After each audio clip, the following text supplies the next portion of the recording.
Alright, good morning everyone. Welcome back to the OneClass channel.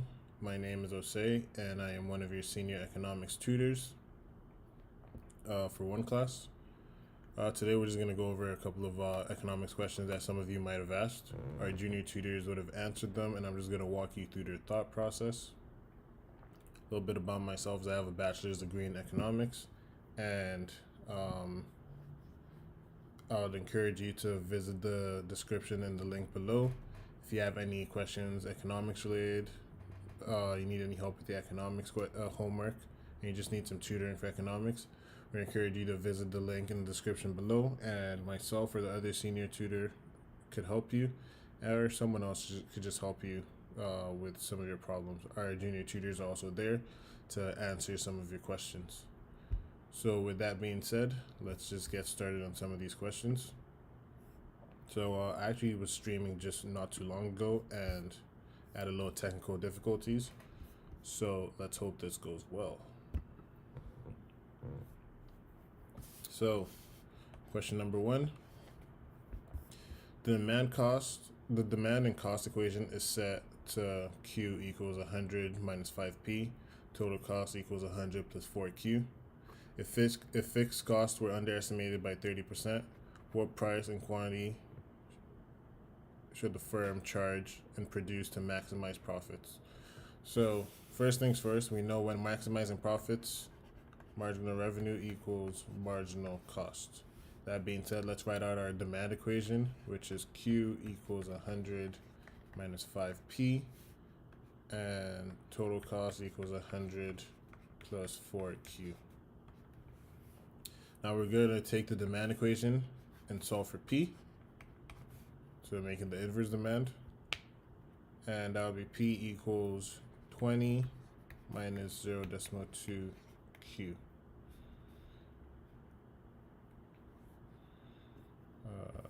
Didn't want to do that.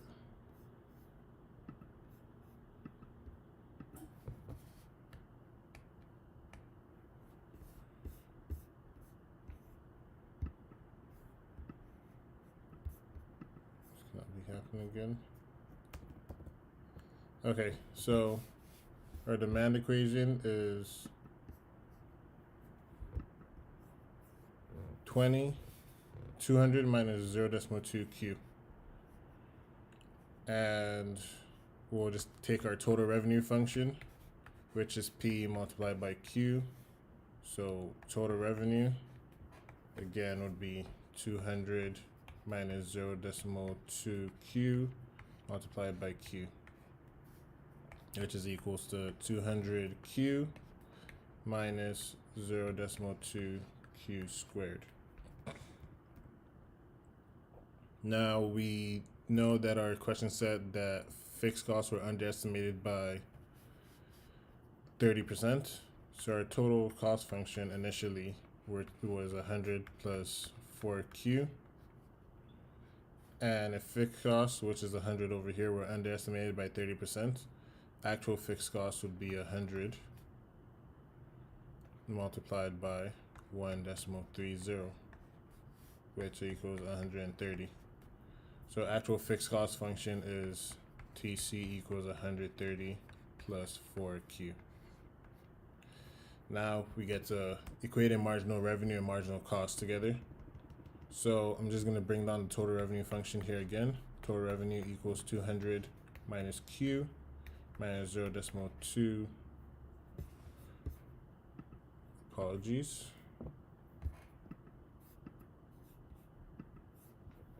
Not be happening again. And it's frozen again. Okay.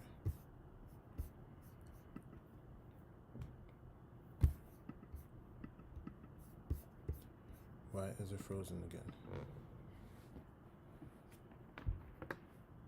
Let's just...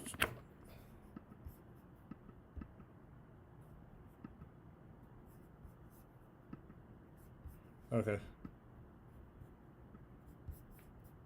We'll say our total revenue function is 200Q minus 0.2 Q squared. And marginal revenue,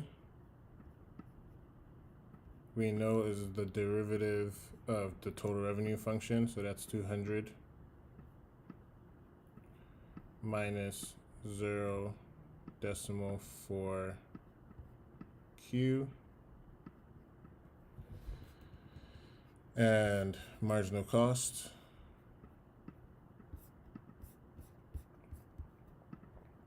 is equal to the derivative of the total cost function, and that's just going to be 4. If you equate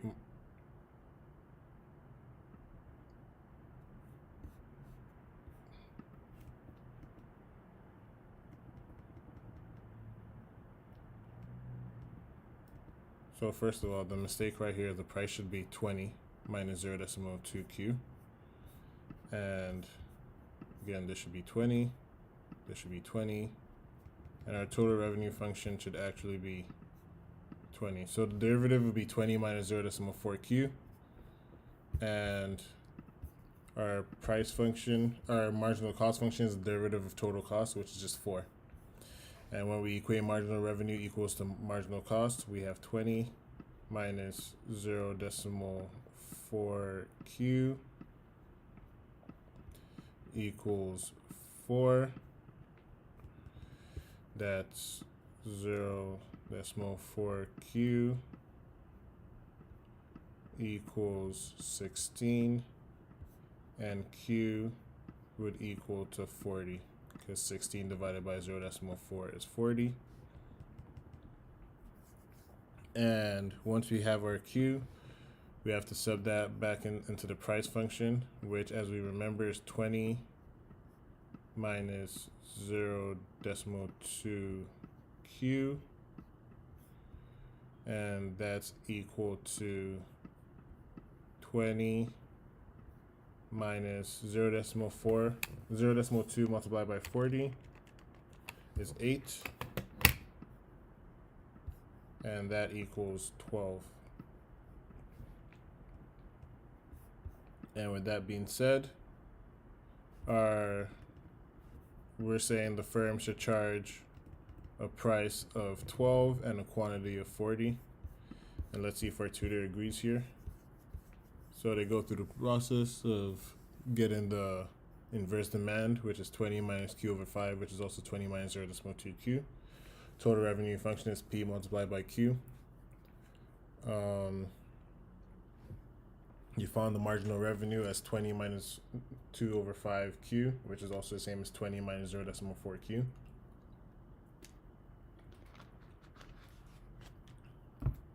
Like we said, fixed cost was understated.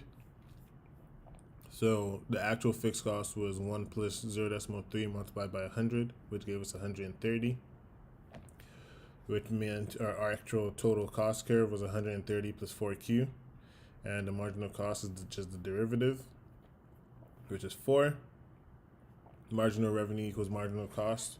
We got Q as 40 and P is 12, so this is correct.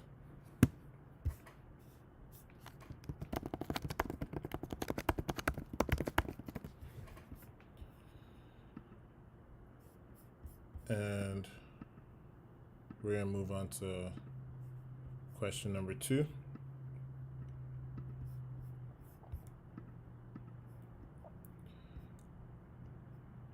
So our question here says, suppose a country has a GDP Y equals 10 trillion, consumption equals 7 trillion, government spending equals 2 trillion, investment equals 2 trillion, and taxes equals 1.5 trillion. Instructions: round your answers to one decimal place and include the negative sign if necessary. So, first question asks, what is the net exports or balance of trade? And let's see what our tutor says here. So they say GDP equals consumption plus investment plus government spending. They included tax here, and you add NX, which is net exports, and that's also X minus M. So we know what GDP is. Y equals 10 from the question. Consumption equals 7 plus investment equal 2. Government spending is equal to 2. And tax is equal to 1.5. What we don't know is what net exports is. And so we're just going to solve for it. So we know 7 plus 2 plus 2 is equal to 7 plus 2 is 9, plus 2 is 11, plus 1 is 1.5. Let's see what our 2, and so this is 7 plus 2 equals 9, plus 2 equals 11, plus 1 equals 12.5. So we have nx equals 10 minus 12.5 equals negative 2.5. So we're saying our net exports is a negative number, and it's negative 2.5 trillion. Part B says, what is public saving? And our tutor here says public saving is equal to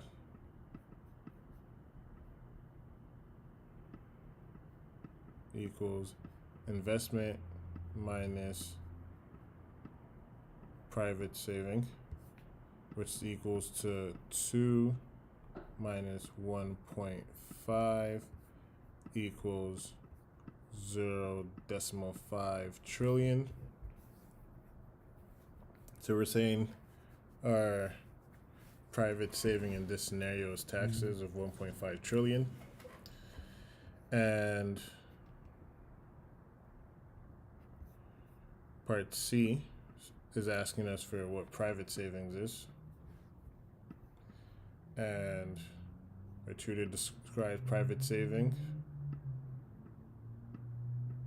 So private saving equals GDP minus tax minus consumption, which is equals to 10 minus 1.5 minus 7, and this is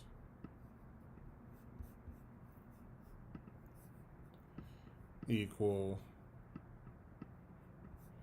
to 1.5, and that's 1.5 trillion. So, excuse me, public saving is not is investment minus private saving. This question probably would have done us better if it asked what private saving was first before it asked what public saving was. But as you see, private saving here is 1.5, which is reflected in here. And that's how you find both public and private saving. So when calculating private saving and public saving, your best bet is to probably find private saving first, and that would also help you in finding your answer for public saving. And the last question says, what is the level of net capital output flow? What is the level of net capital outflow in trillions? That's part D. Your tutor says here the trade balance is negative, which means imports are more than exports. So here there's a net capital inflow rather than outflow. And that's correct. So net capital outflow, or in this case inflow, would be a representative of what the trade balance is. And since it's negative, it's a net capital inflow.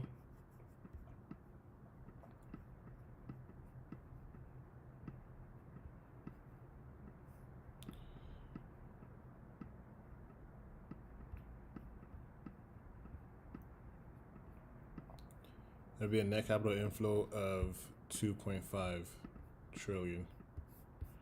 So this is correct.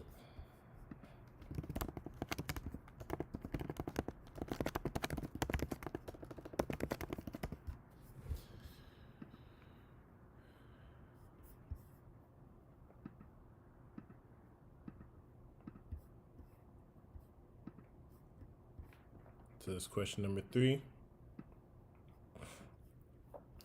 What's the difference between final goods and intermediate goods? Provide a real-world example for each. So final goods, our tutor says, final goods are those which are used for consumption and investment purposes.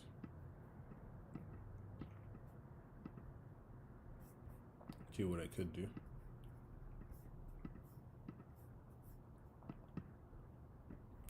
So final goods are goods that are used for consumption and investment purposes.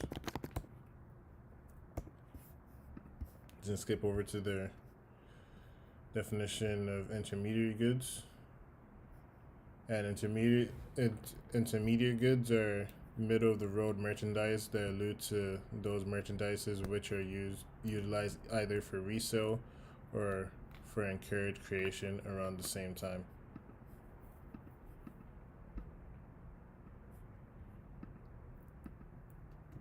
So intermediate goods are basically the opposite of final goods. So, or let's just find a definition of intermediate goods right here.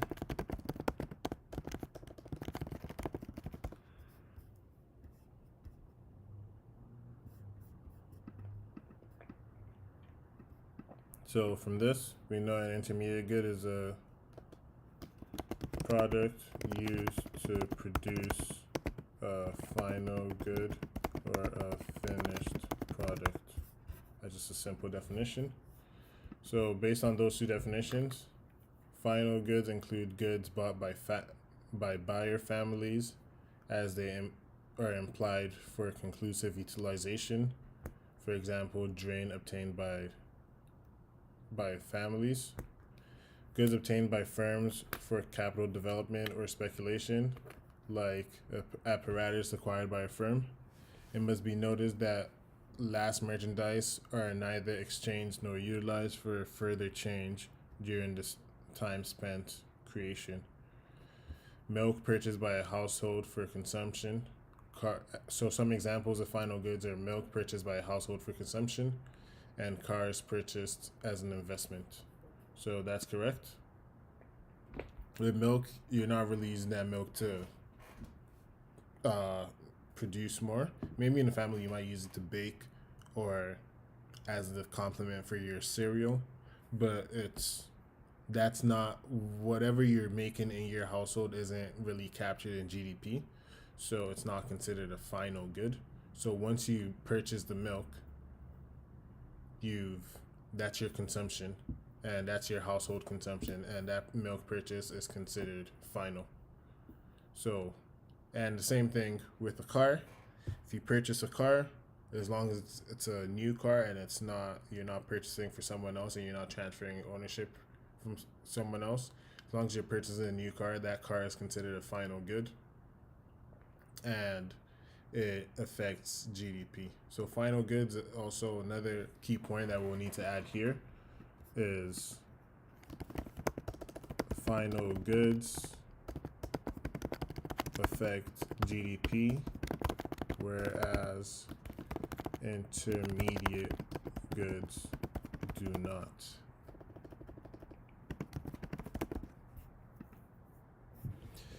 And then let's look at intermediate goods. So we know these are products that are used to produce final goods or a finished product. Our tutor defines it as middle of the road merchandise, alludes to those merchandise which are utilized either for resale or for encourage creation around the same time. Intermediate goods include goods acquired for resale, goods utilized by facilitate generation, raw materials purchased by one firm. Raw materials purchased by one firm from another firm for further production is an intermediate good. For example, milk used in a dairy shop. Milk would be basically seen as their cost of production. I mean, it will be one of their items of production. It's not necessarily the final good, but it's used for production. So milk used in a dairy shop for resale, and coal used in the factory for further use. And another example, if going back to this car situation, let's say a car selling company purchased tires for the car that they're producing or they're manufacturing.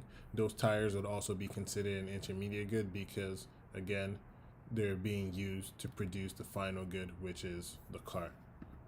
So this is correct.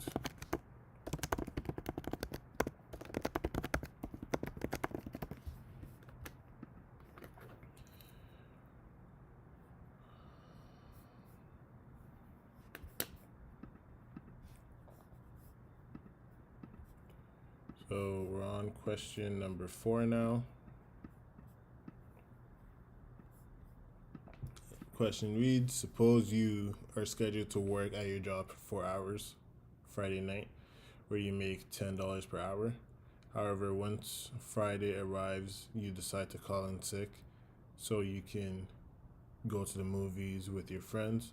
And the movies, you spend $10 on ticket and $15 on refreshment. How much did the night cost you? So our tutor here says total cost equals opportunity cost plus money spent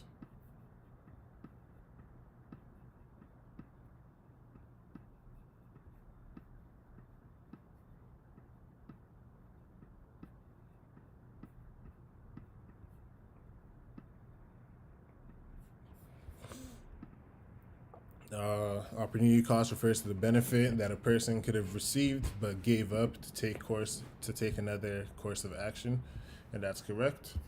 So in this case, the opportunity cost is the money they could have earned for if they had decided to work, and we know that they get paid 10 an hour and they were scheduled to work for 4 hours. So we know their opportunity cost right here is equal to 4 multiplied by 10, which is 40. And obviously the money they spent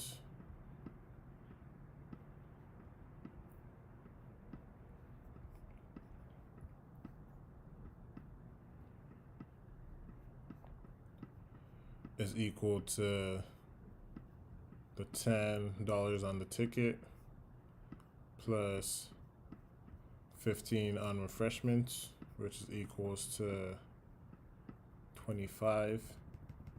So their total cost right here should have been 40. Total cost for the night would be 40 plus 25. Again, the 40 representing income missed out on or money that they were supposed to make. And that's the cost of going to the movie plus the actual money they spent during the movies. So this should be $65. Our tutor says their total opportunity cost is 10 multiplied by 4, which is 40. Money spent to the ticket is the cost of the ticket plus cost of refreshment, which is 10 plus 15. That gives us 25. Therefore, the total cost is $65. And this is correct.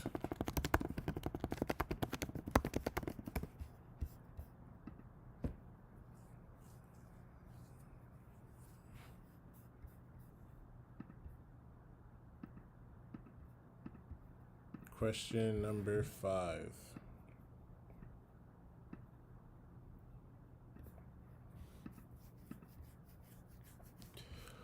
Our question says, firm size does matter to maximize profits in a perfectly competitive market. Do you agree with this statement? So first off, we need to define what a perfectly competitive market is.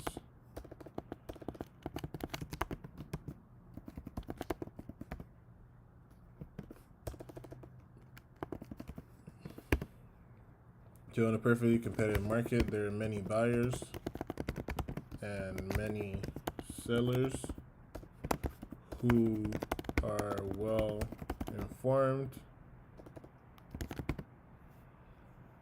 which essentially eliminates all elements of a monopoly. Like our tutor here says,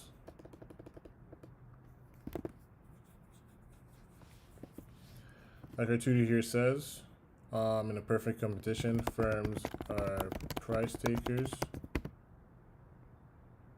and to achieve profit maximization, a firm must produce output at which marginal revenue is equal to marginal cost equal to marginal price. Again, other thing that we could know is that in the perfect competition has little to no barriers to entry or exit. So based on that, we know that in the long run, economic profit will be 0 for all the firms in the perfect competition. Accounting profit could be positive. But economic profit will be 0 in the long run, because once firms see that there's economic profit in the market, then obviously because of the little or no barriers to entry, more firms will enter the market, and as more firms enter the market, overall economic profit continues to go down until it actually reaches 0. So that being said, let's see what our tutor says here. Thus, size does matter for the firm, but up to a certain level. It will only help the firm scale up their production level to the limit where profit maximizing output is produced. Here, excessive and higher capacity will not help, as price is not set by the firm, and price is equal to marginal cost. In the absence of size and capacity, optimum output may not be produced, and profit maximization cannot be achieved. So this is correct. So we'll add here is size matters a little bit, but again,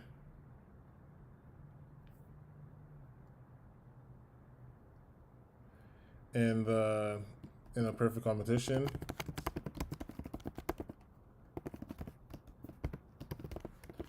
buyers are not able to distinguish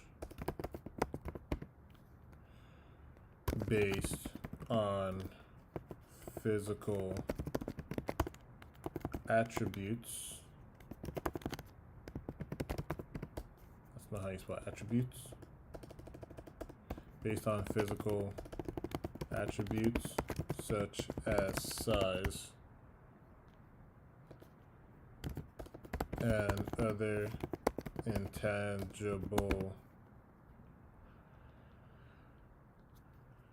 values.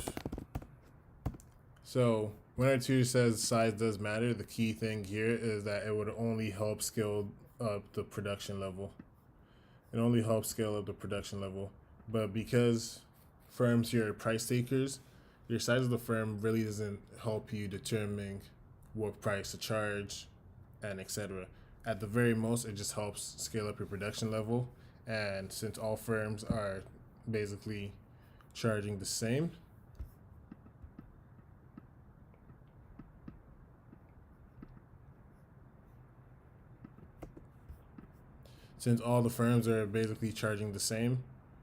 size doesn't really come to play.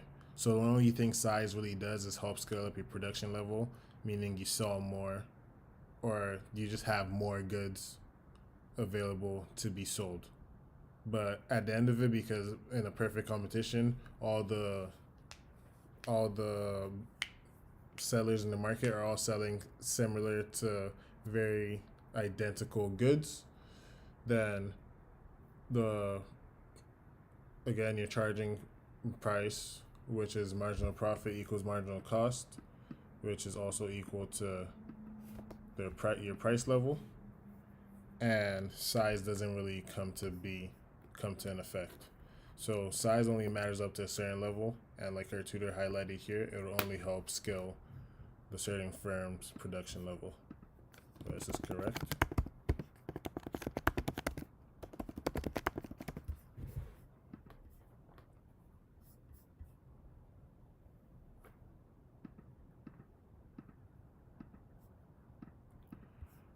Question number 6.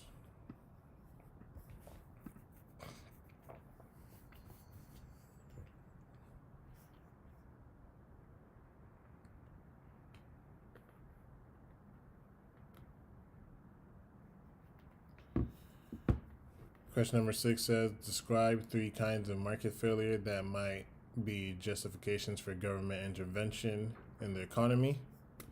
And our tutor does a great job here of explaining what market failure is first. So, market failure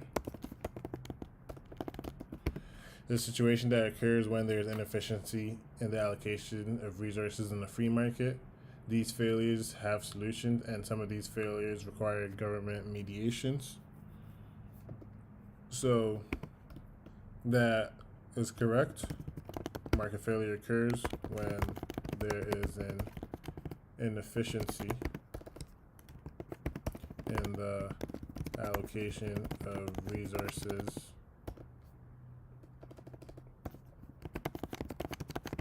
in a free market. And like the tutor says here, these failures have solutions, and some of these failures require government mediations. Types of market failure that justify government information. First one is negative externalities, classified by the exploitation of the commons. Negative externality is a cost borne on a third party caused by the actions of the first and second parties in the society. An example of this is air pollution caused by factories. The pollution will also cause the public to suffer respiratory health conditions and even environmental problems. As such, government policies, rules, and regulations are needed to control and reduce negative externalities. The government permits are also required to operate businesses to administer and assess negative externalities caused. So this first example is a perfect example of when a government would or should intervene in a market failure, and that's when it's causing harm to a third party. So it's basically causing harm to people who aren't even buyers or sellers of this specific good.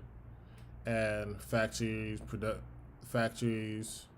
are a perfect example here because the pollution affects the environment, which is the environment that other people, those third parties, are involved with, the environment that they're living with.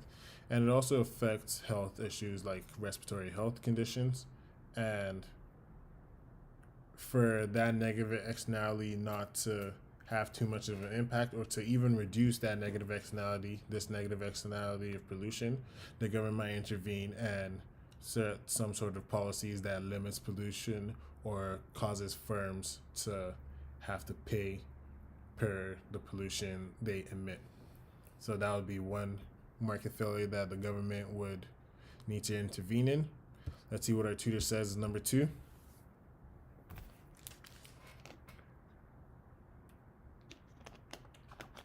Market forces of capitalism resulting in a concentration of power that is fair, oftentimes yields to crony capitalism.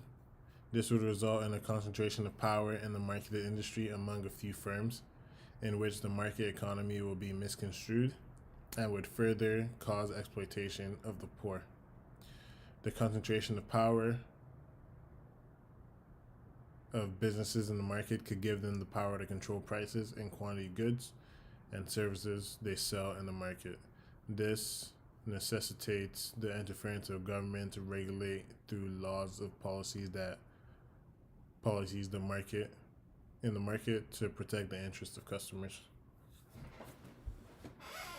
So again, this is another scenario where the government might need to intervene.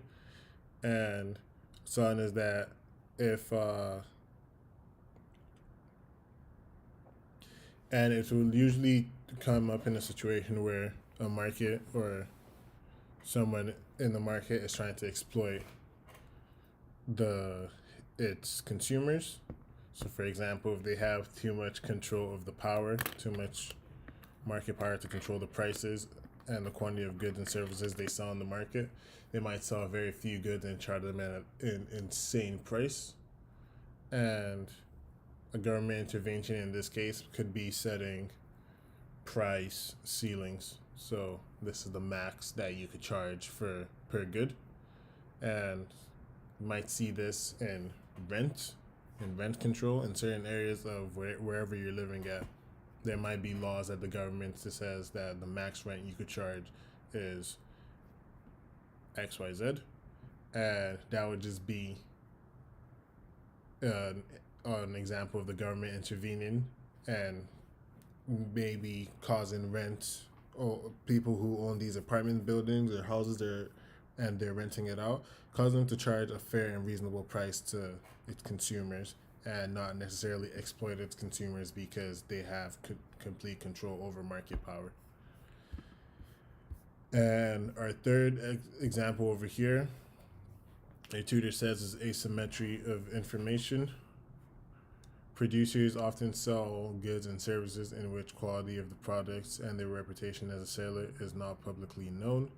Consumers are knowledgeable of the genuine quality of the product and the sense of the reliability of the sellers.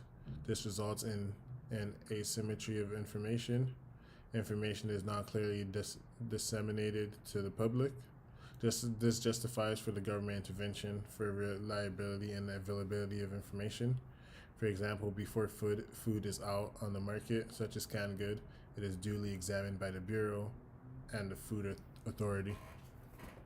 And again, this is another perfect example of when a government and why a government will intervene.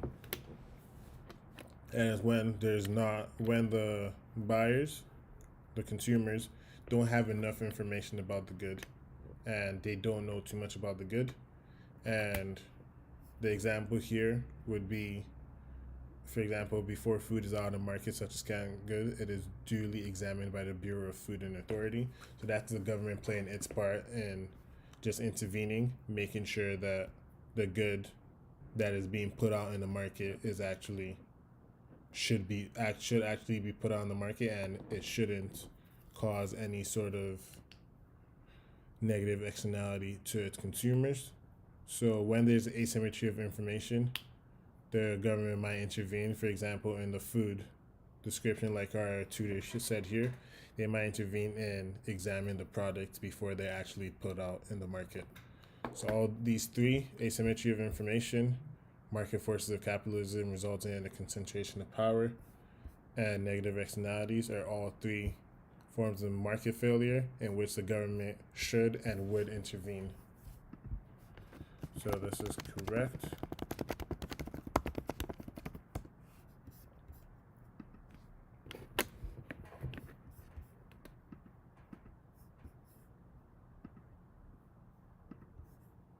So question number 7.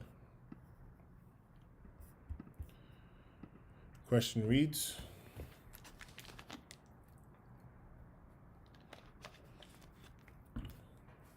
what is your opportunity cost of attending classes on campus? For the purpose of keeping things simple, focus on finding the opportunity cost expressed as a dollar amount of your opportunity cost of attending 1 hour class on campus. First, find all your alternatives to attending class, then assign a dollar value to each alternative. Next, rank your alternatives, and last, based on the highest ranked alternative, share your opportunity cost. Since you've made the decision to take this course online, how would your opportunity cost compare to that of another student already taking the same course on campus? Explain.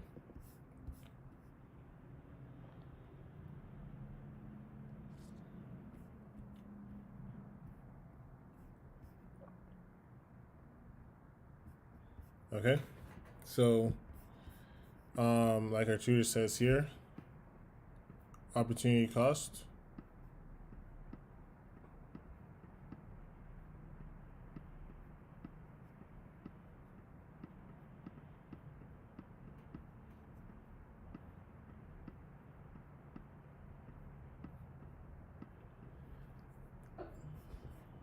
opportunity cost is the best alternative foregone. So we'll just say value, because in this case it's actually asking for a value of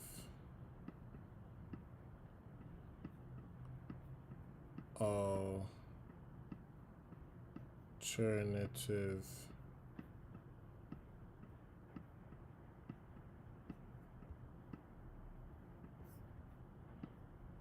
action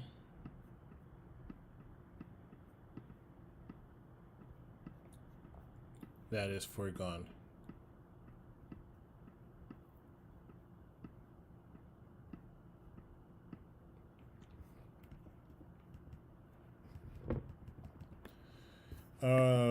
Say if you had not attending classes, option 1, I would have done a painting, which would have paid me $100. Option 2, I would have played cricket, which would have given me a payoff again of a value of $120.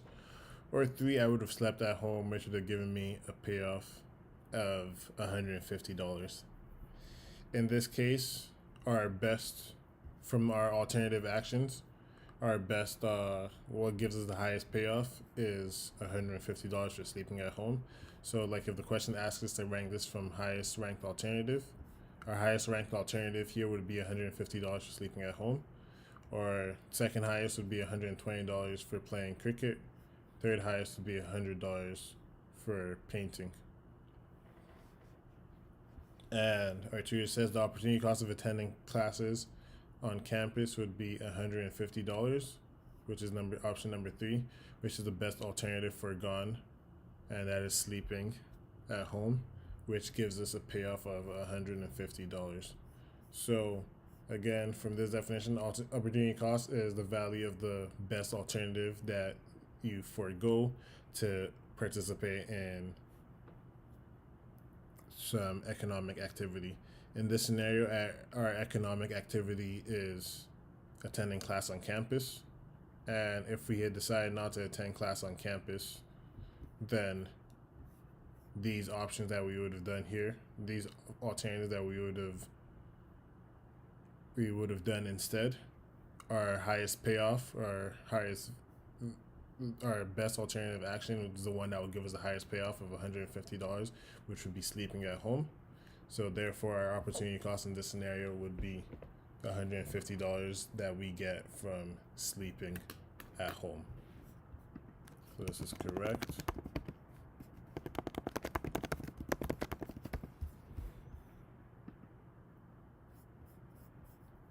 And I believe we're at the last question for today.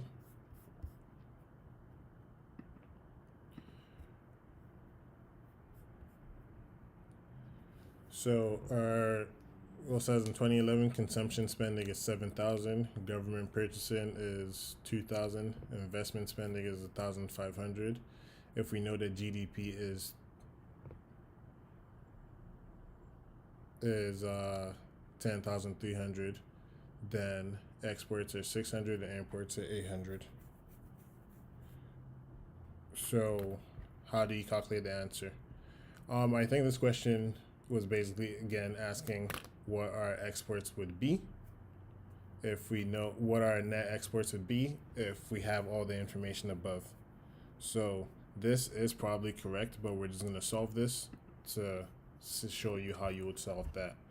So we know that GDP is equal to Y equals C plus I plus G plus NX. And in this scenario, we know our GDP is 10,000. Excuse me. We know GDP is 10,300. We know income is 7,000. Consumption is 7,000. Investment is 1,500. Government spending is 2,000. And net exports, we don't know what that is. So again, we can solve for net exports to equal 10,300 minus 7,000 minus 1,500 minus 2,000. If we bring over everything to this side, and that would give us, first of all, 7,000 plus 1,500 is 8,500 plus 2,000. That's 10,500. So right now our net exports is equal to 10,300 minus 10,500, which is equal to negative 200. So we know our net exports is negative 200. And that also, what we know from this is net NX is equal to exports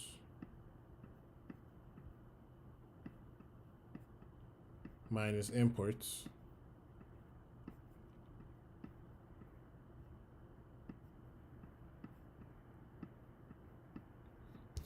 So in this case, if our exports were 600 and our imports are 800, we would see that our net exports is negative 200. So that would be how you calculate the answer. So this question we're telling us to prove how exports equals 600 and imports are 800, then this little equation, this little play-by-play over here tells you why net exports would be negative 200, which is 600 exports minus 800 imports. If the question we're just telling you to solve for net exports, again, we'll solve that net exports equals negative 200.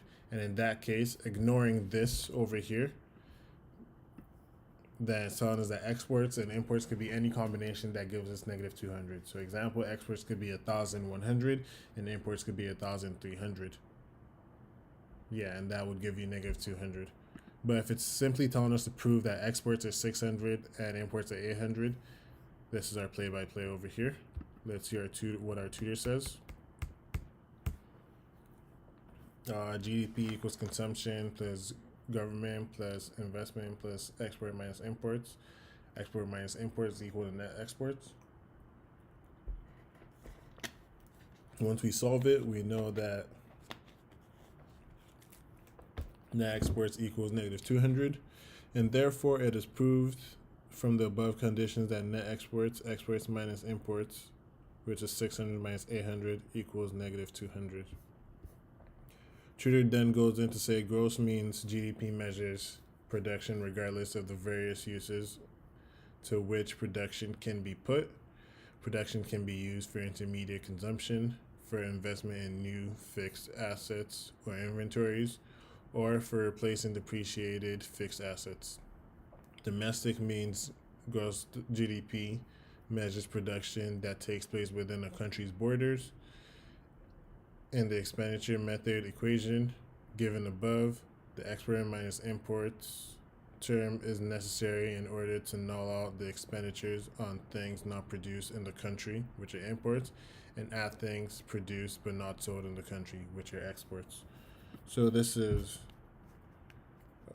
correct, and it's a great explanation. I believe that was the last question I had. So, again, thank you for taking the time out of your day to just go through some of these questions with me. And I hope I was a great deal of help. I hope I was able to help you understand some of these questions. I'd like to apologize for some of the technical difficulties that might have had at the beginning of this session. But again, thank you for sticking with me. And again, I hope I helped you to understand some of these answers. Again, we encourage you to visit the link in the description below. If you need any help with your economics homework, have any economics questions, submit them. And our junior tutors will answer. And myself or the other senior tutor, which is Kevin, will give you a visual representation of those answers, explain what our junior tutors answered and how they arrived at those answers. So with that being said, thank you and enjoy the rest of your Wednesday. Thank you. Have a good one, and till next time. Bye.